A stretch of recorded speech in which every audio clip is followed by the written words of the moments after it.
श्री कृष्ण के पौत्र से विवाह हो रहा है तुम्हारे पुत्री का। यदि तुम श्री कृष्ण की महत्ता को समझते तो तुम्हें यह ज्ञात अवश्य होता कि तुम क्या कर रहे हो। प्रभु, इस व्यक्ति को स्वयं यह ज्ञात नहीं है कि उसकी कितनी पत्नियां हैं। ऐसे व्यक्ति के परिवार में मैं अपनी पुत्री का विवाह कैसे कर सकता हूं? श्री कृष्ण की लीलाओं को समझने का सारल्य तुम में नहीं है मानस।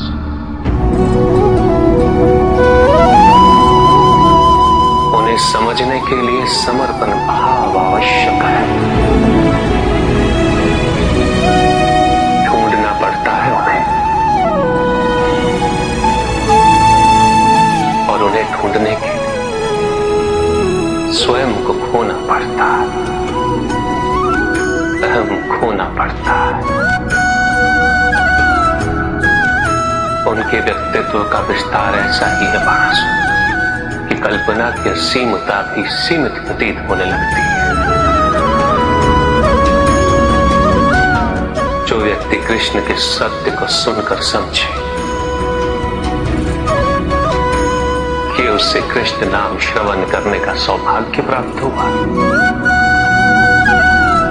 उनकी विशेषताओं को श्रवण करने का सौभाग्य प्राप्त हुआ, उसे श्री कृष्ण की कृपा की प्राप्ति अवश्य होती है। किंतु जो व्यक्ति श्री कृष्ण के सत्य को सुनकर भी उन्हें पराजित करने की कल्पना करे, उस व्यक्ति का विनाश निश्चित है।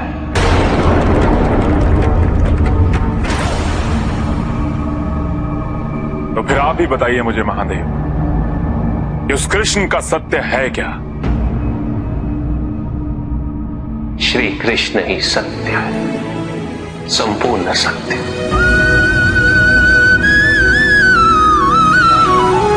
जिसमें संपूर्ण धरती का भार उठाने का सामर्थ्य है।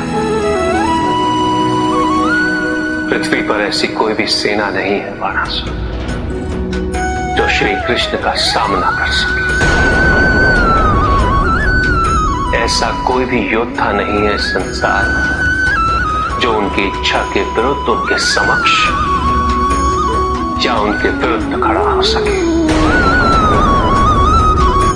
भले ही वो योद्धा कितना ही शक्तिशाली क्यों ना हो, भले ही उसकी सहस्त्र भुजाएं क्यों ना हो,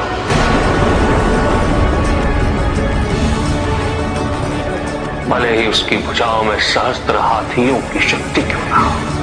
किंतु वो तो एक साधारण मनुष्य है। श्री कृष्ण को पूर्ण रूप से केवल वही समझ सकता है बाणासुर जो उनकी समग्रता को संपूर्ण रूप से समझ सके।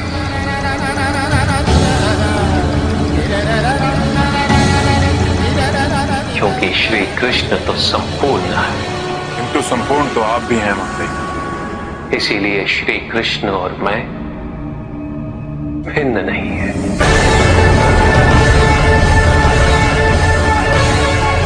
जो मेरी संपूर्णता को समझने में सक्षम है वो श्री कृष्ण की संपूर्णता